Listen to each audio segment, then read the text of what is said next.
Hi, and welcome to the Revive, Thrive, and Optimize podcast. I'm Billy Weiss, compounding pharmacist and health and wellness expert. This morning, as always, I have my co-host, Janet. Good morning, Janet. Good and morning, behind Billy. the scenes, Mike. Good morning, Mike. And good morning, everybody watching. How are y'all? Good. Good. It's funny because we don't plan what we're going to talk about, and we don't plan what we're going to wear either. Yeah, But somehow have the we same matched color today, again, right? yeah. So good morning, Mike. Good morning, Billy. All right. Topic today: mitochondria. 5 syllables. Mitochondria. Okay. Got a friend at the house right now, and we were talking about energy and activating our cells and insulin resistance and all this stuff. And we started talking about mitochondria. So I thought that would be a good topic to break down. What is the mitochondria? What does it look like? What does it do? Why is it important? What can we do to activate it? Well, Janet, that's a great question. A lot of people may not even know or heard the word It's a big word. mitochondria. Yeah. So really, the easiest way to explain it, I think, is to think about the energy producers in the cell. So just think about the engine of the cell. Okay. So if you're thinking about your car, we all know the engine is what, the more horsepower, the stronger, the faster, the car will go. And Like a V6 or V8 versus a V6. V4 versus a Yeah. V6 Okay. versus a V8 versus a V12, right? I want to be a V12. Right. We want to be V12s when it comes to mitochondria. So mitochondria are the engines inside the cell that produce the energy. And so, I talk a lot about ATP, right? Or adenosine triphosphate, which is the energy that is produced through the mitochondria. So think of the ATP as the horsepower that comes from the engine, which is the mitochondria. And what does this energy do? What's it do? What's the energy doing in our body? What's the energy for? Yeah, that's a great question, Janet. One of the major things that the energy is for is to take our metabolism where it needs to go, right? So it helps control how much glucose and how much protein and how much is coming in and out of the cells. From our food. From our foods, from our supplements, from our exercise, the benefits of the exercise, from those things. So the mitochondria, the more we have, the more engines we have, the more horsepower we can produce. And so that's how we feel 18 every day. That's how we're a 12-cylinder, like you said you want to be, and not a 4-cylinder. A question for you, Billy. Are we born with a certain amount of mitochondria, or can we get more? Well, we would all have a certain amount when we're born, but yes, we can make more mitochondria based off the supplements, based off our exercise, based off our lifestyle. There are different things that can help increase that production, make new mitochondria, and not only that, but increase the production of each mitochondria. So if we took an engine that wasn't running well, and then we had a mechanic that was really good at tuning it up, maybe a race car, a NASCAR mechanic, can tune that thing up to make it put out more energy, right? Had a NASCAR guy at my yoga class yesterday. Okay, cool. So yes, there are ways to increase its ability to put out energy. And that, again, is how we feel better, look better, perform better, exercise better, think better. I mean, the mitochondria play a role in everything we do every day. So it's really important to make sure that we maximize our mitochondria's ability to work. So maybe it's like putting a new filter in the engine. Something from our lifestyle could clean it up or help it work better. Absolutely. Unclog the oil or change the oil kind of thing. Yeah. So just the greatest example that I can think of that makes the most sense, I think, is, let's say we have the NASCAR. The guy that was in your yoga class drove one of the race cars there, but he ran out of gas. So does it matter how much horsepower that NASCAR has at that point? No. It doesn't matter, because it can't go anywhere without the fuel that it needs, right? And so our bodies work the same way. If they don't have the fuel that they need, that engine, that mitochondria, is not going to be able to produce that ATP or horsepower.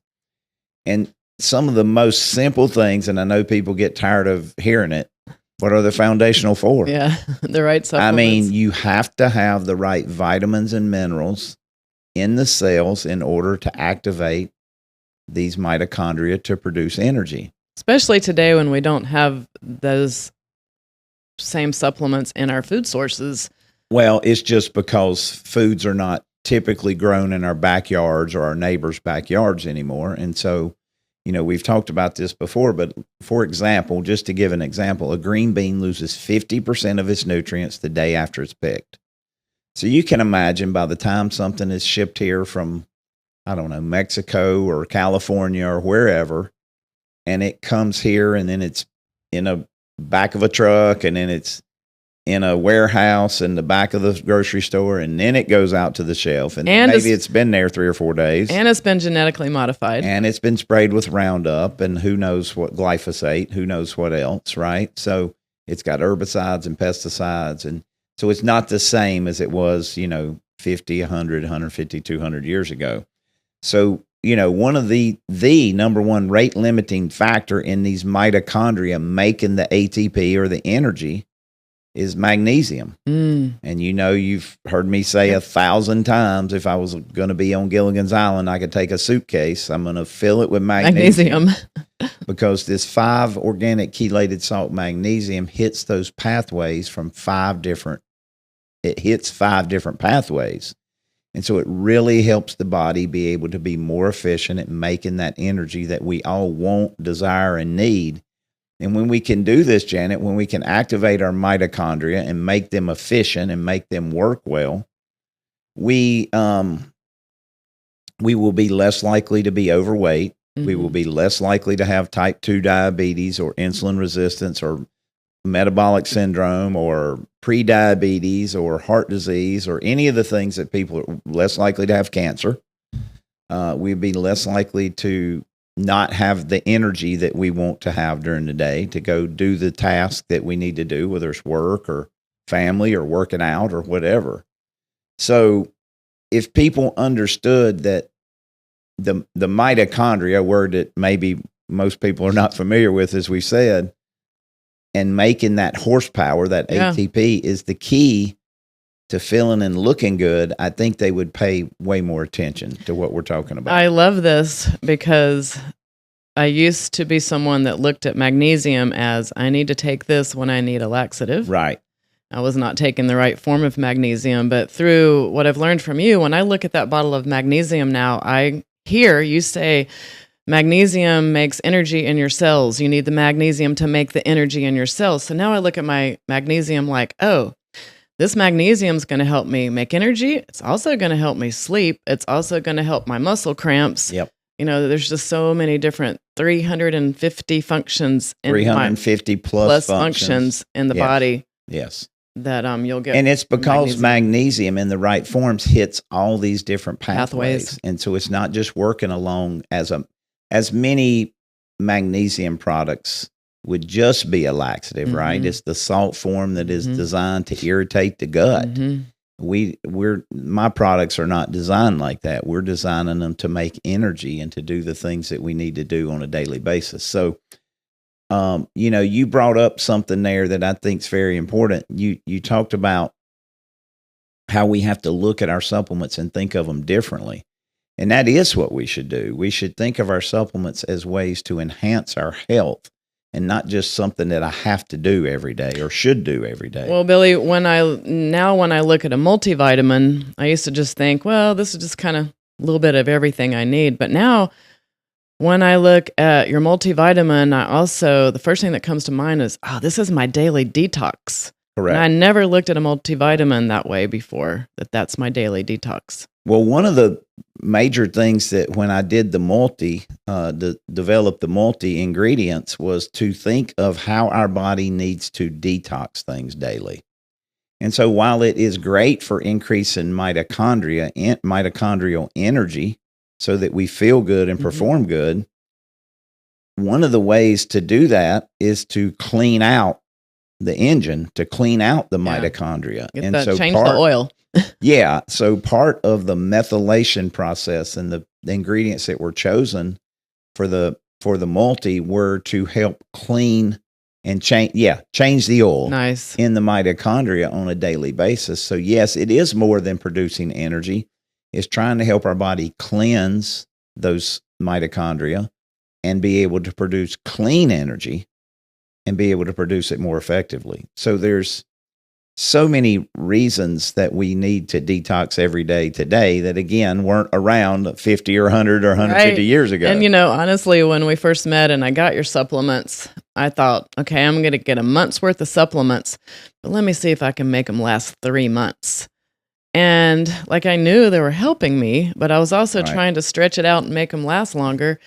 But then as I started to look at, this is a daily detox, well, that helped me to remember to take that multi every day, or the magnesium, I'm going to have energy, I'm going to feel better, my muscles are going to work better, made me take the magnesium.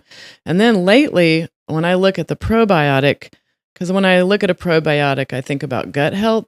But now when I look at my probiotic, the first thing that comes to my mind is my immune system. Yes. And so I'm looking at these things differently, and that all leads back to how my mitochondria works, I'm assuming. Yes. And same with the digestive enzyme, because I feel like the digestive enzyme is going to get the nutrition from the food to help me break that down to get that absorbed into my body. Absolutely. And it's going to help you get rid of the waste. So the digestive enzyme and the probiotic work together to help us take the food and make it more efficient for energy, and then get rid of the things that we don't need. So yes, it does all of those things. And you're right. When you think probiotic, you should automatically, first thing should really be immune system. Gut health is what people think about, and that is what it does. But in response to having good gut health, you make your immune system much more resilient. And right now, there's all the scare of the influenza A and all these things. And we just need to make sure and take care of our body. We hike every Saturday morning, Beth and I, and we hike with some different folks. And one of them asked me yesterday, he said, I work in an office with a bunch of people who don't care about their health, who eat bad, they're smoke coughing during their breaks. And he's like, how do I keep from getting this, or trying to keep from getting this flu that everybody's getting? And I said, Drew, you already know the answer. You're already doing a lot of it. You're taking my supplements, right? And he said, yeah, I'm taking the Foundational 4. I'm taking the vitamin D with Super K. I said, well, if you want to, you're doing those 4 plus the vitamin D with Super K. If you want to really boost your immune system even further, right now, add our Super Zinc. Add our Super C with flavonoids. C, zinc, and D. And have a Viracid pack on hand. And if anybody comes in there with the flu, or you think you're getting any of those symptoms, immediately start a Viracid pack and use seasonal essentials for the symptoms. For people who don't know, Billy, Viracid is all natural. Yes. You can get it. It's hard to find, actually. You can get it over the counter, but I know you sell it. I try to keep it on hand. Yep. And then I've got friends that come back to me and they go, well, we got that flu and we tried the Viracid and it didn't work. And it's like, but wait a minute. You're drinking alcohol every day and you're eating bad 365 days out of the year. And then you get the flu and then you're suddenly going to try to do something to boost your immune system. But you got to do that all year round. Well, Janet, the Viracid is not going to it's not just going to go away when we take those 12 capsules, but what it's going to do is it's going to shorten the life of that. Okay. So, it still helps. I hate to use this example, but think of it as, I hate to use this, but people are familiar with it. Think of it as natural Tamiflu. With the exception of when you look at Tamiflu, side effects. You get really no benefit. The response, the decrease in time of the flu is like minutes or hours at best with Tamiflu, with all the side effects that it can cause. The side effects have no side effects with Viracid. No side effects, and we're boosting our body's natural immune system, and it does have some ingredients in it that naturally will help reduce the lifespan of a virus. And when we're talking about flus, colds, those kind of things, those are viruses. They're not bacteria. So we need to activate the things in our body that can kill that virus and make the lifespan shorter. And so Viracid is proven in the studies to help reduce the lifespan of those viruses. However, it's not going to be, oh my gosh, I took it today and I'm better. It's going to shorten that. Okay. And it's going to give you, better immune system going forward. It is, Janet. One of the things that the reason you said a really key thing is you always have it on hand, because the key to this, viruses replicate very quickly. In other words, you start, just to use simple examples, you were exposed to influenza A and you have one of those viruses in your body. Very quickly, that becomes 2. Very quickly, 2 becomes 4. Very quickly, 4 becomes 8. 8 becomes 16. Right. And you have this multiplication factor going on. So one of the keys to Viricid is to attack it immediately. To start taking those 2 capsules every hour for 6 hours until the box of 12 is gone, as soon as you've been exposed or as soon as you start feeling your first symptom.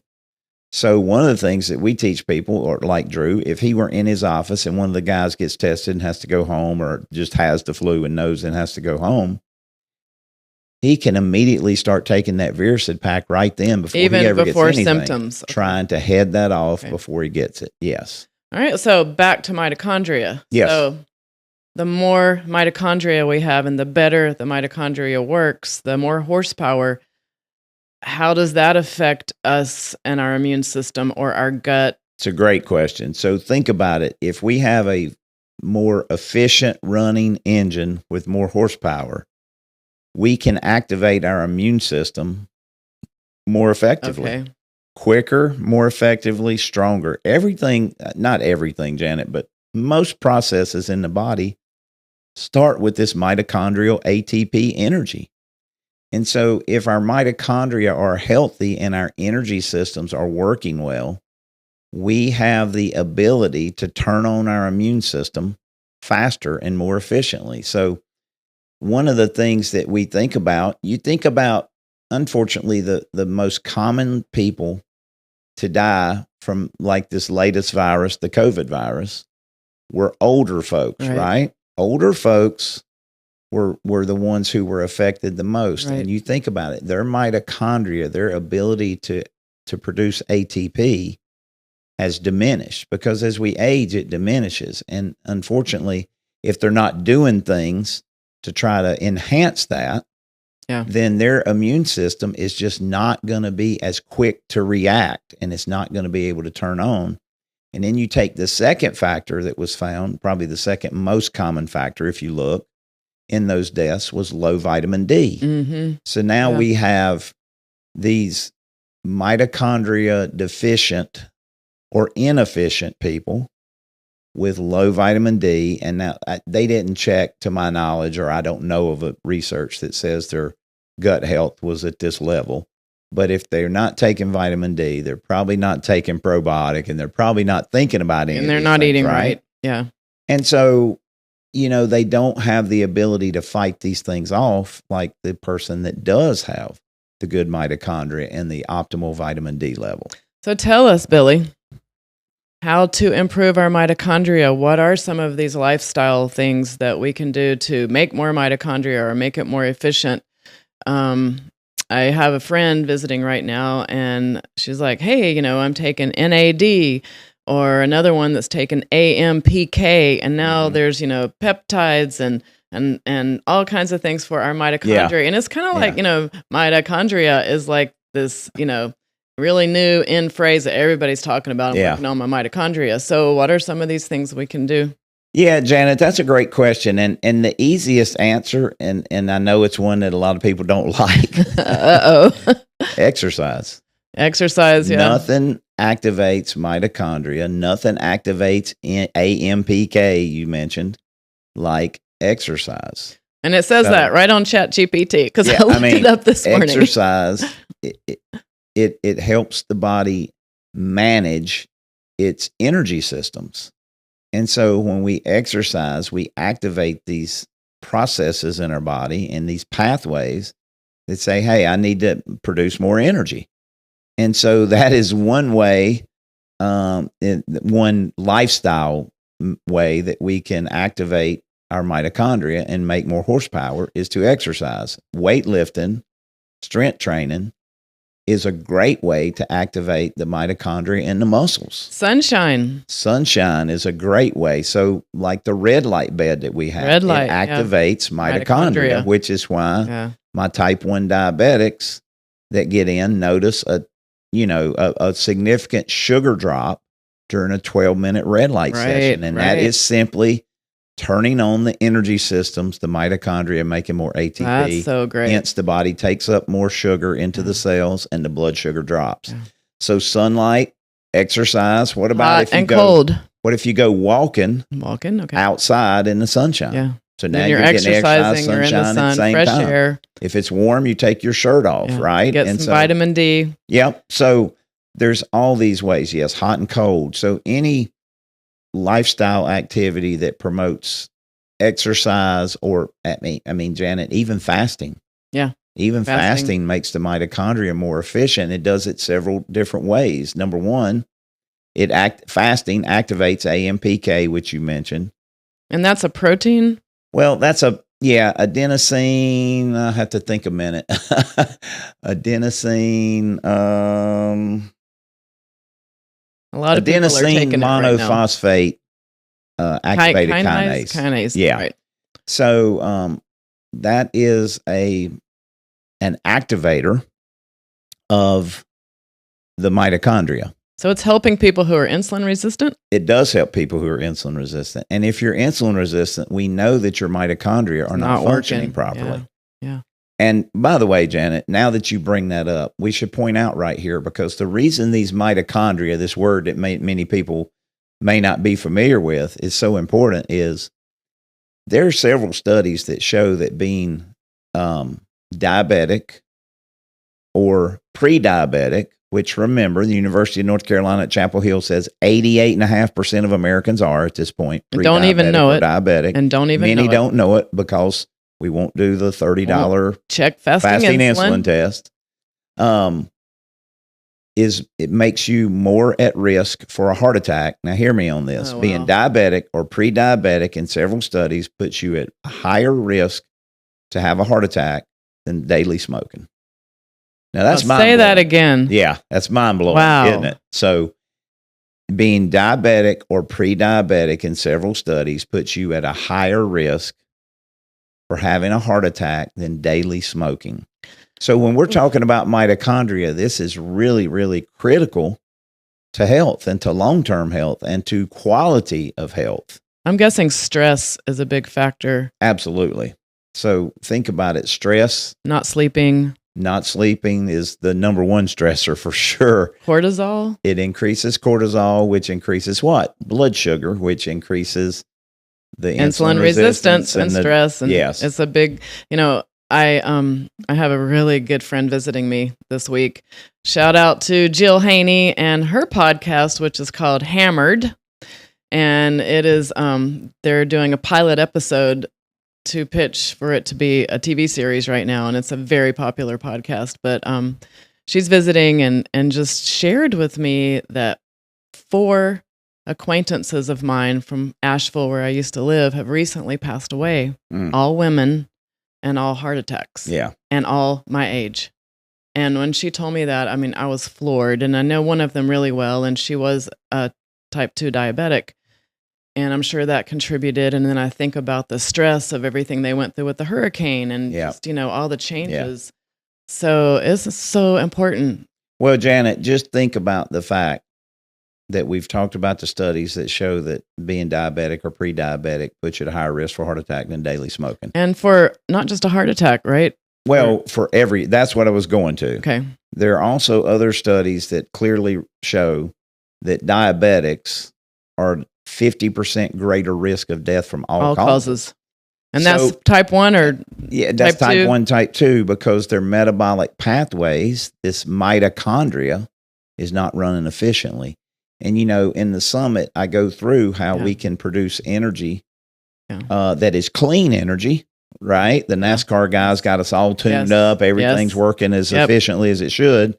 Versus the old jalopy going down the road just smoking and puffing and huffing and old backfiring. Bad gas and old, all and so now up. We're making a bunch of toxins when we're trying to produce energy. And Janet, I am blown away. I really am blown away by the resiliency of the human body to survive.